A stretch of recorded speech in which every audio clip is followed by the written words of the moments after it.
Guys, നമ്മളിന്ന് ഉണ്ടാക്കാൻ പോകുന്നതാണ് പെരി പെരി ബ്രെഡ് മസാല. ഇത് ബ്രെഡ് വെച്ചുണ്ടാക്കാൻ പറ്റുന്ന ഒരു ഈസി റെസിപ്പിയാണ്. ഫസ്റ്റ് സ്റ്റെപ്പാണ് ഉള്ളി ഇതുപോലെ തുളിക്കണം. അത് കഴിഞ്ഞിട്ട് ഇതുപോലെ വെളുത്തുള്ളിയും തുളിക്കണം.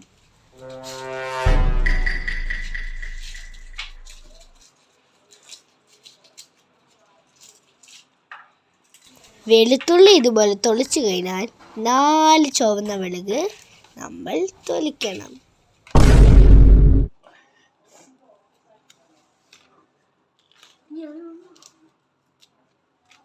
ഇതുപോലെ ഇതെല്ലാം റെഡിയാക്കി വെക്കണം. അത് കഴിഞ്ഞാൽ ഇതുപോലെ 2 ചുവന്ന തക്കാളിയും കൂടി എടുക്കാം. അതുപോലെ ഈ സവാള അരിഞ്ഞ് ഗ്രൈൻഡറിൽ ഇട്ട് മിക്സ് ചെയ്തെടുക്കണം. നമുക്ക് ഇതിനെ പേസ്റ്റ് ആക്കി കൊടുക്കണം.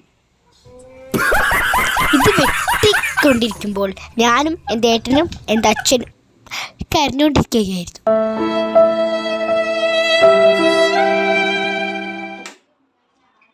ഇത് ഗ്രൈൻഡറിലിട്ട് എന്ന് പേസ്റ്റ് ചെയ്തെടുക്കണം.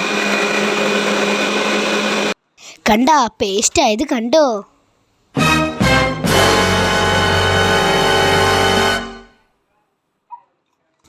അതിൻ്റെ അകത്തുള്ളതൊക്കെ നമ്മൾ ഫുൾ ക്ലീൻ ആയിട്ട് ഫുൾ എടുക്കണം.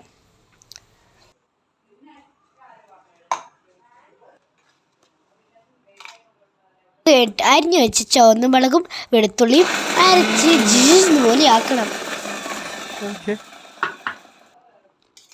എന്നിട്ടതും ഈ സവാള പേസ്റ്റിൻ്റെ അടുത്ത് വയ്ക്കണം.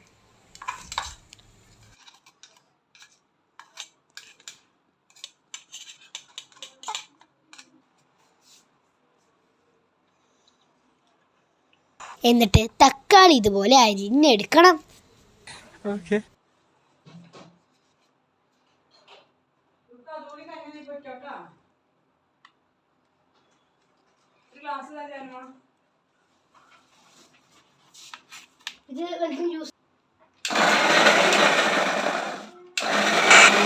എന്നിട്ട് അതും നന്നായിട്ട് പേസ്റ്റ് പോലെ എടുക്കണം.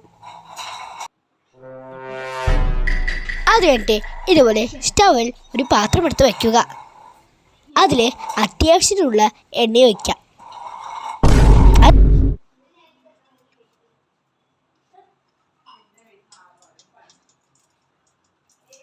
ഞങ്ങളിവിടെ 3 സ്പൂൺ എണ്ണയാണ് ഒഴിച്ചിരിക്കുന്നത്. എന്നിട്ട് അരിച്ചു വെച്ച എല്ലാ സാധനങ്ങളും അതിൻ്റെ അകത്ത് വീണു. എൻ്റെ അമ്മേ, വേർത്തൊഴിച്ചു എന്തോ ഒരു പുക, തീവണ്ടി പോലെ പുക ചൂ ചൂ ചൂന്ന് വന്നോണ്ടിരിക്കുകയാണ്.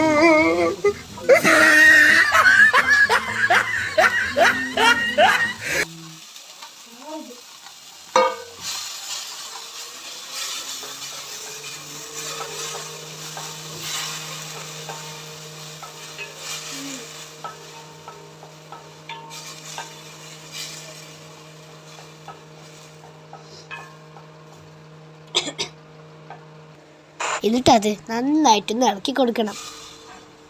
എന്നിട്ട് ഗ്രൈൻഡ് ചെയ്ത് വെച്ച ആ തക്കാളിയും അതിൻ്റെ അകത്ത് ഒഴിക്കണം.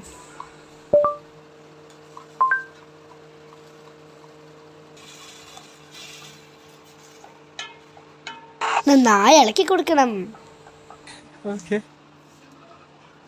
അങ്ങനെ പപ്പ അവിടെ ബ്രെഡ് ഇങ്ങനെ സ്ലൈസ് ആക്കാൻ തുടങ്ങി.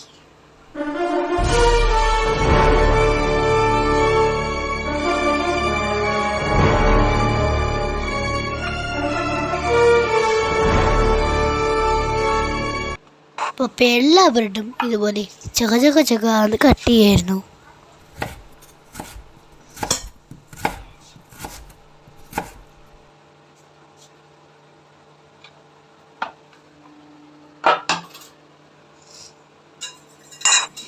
ഇതുപോലെയാണ് സ്ലൈസ് ചെയ്ത് വെക്കേണ്ടത്.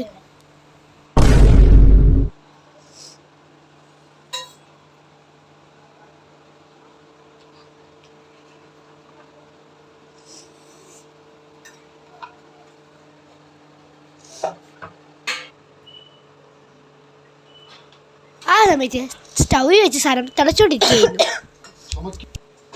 അങ്ങനെയെല്ലാം ചകചകച്ചാന്ന് വേഗം കട്ട് ചെയ്ത് കഴിഞ്ഞു. ആ സമയത്ത് എൻ്റെ പപ്പ അതിലെല്ലാം പൊടിയിടായിരുന്നു. ഗരം മസാല, കുരുമുളക്, മഞ്ഞപ്പൊടി, മുളക് പൊടി എല്ലാം ഇട്ട് ഇളക്കുകയായിരുന്നു.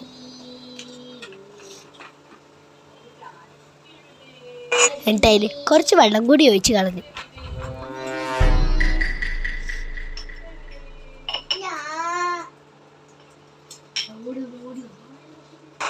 അത് കഴിഞ്ഞിട്ട് അതിൻ്റെ ആവശ്യമുള്ള ഉപ്പ് ഇടണം.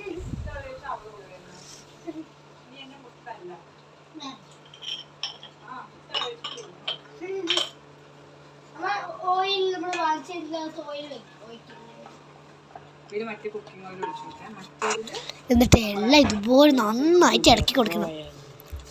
അതുകൊണ്ട് കട്ട് ചെയ്ത് വെച്ച് എല്ലാ ബ്രെഡും ഇതിലേക്ക് തട്ടുക. ഈ ബ്രെഡും മസാലയും കൂടി കാണുമ്പോൾ എനിക്ക് പാവ് ബജിയാണ് ഓർമ്മ വരുന്നത്.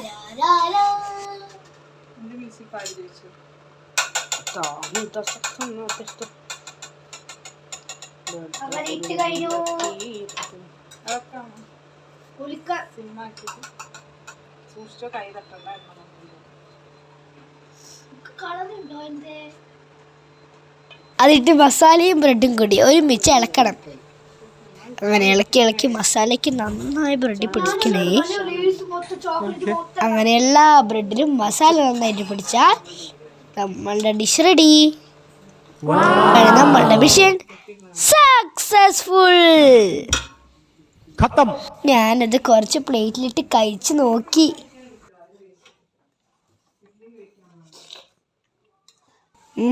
So yummy, so spicy.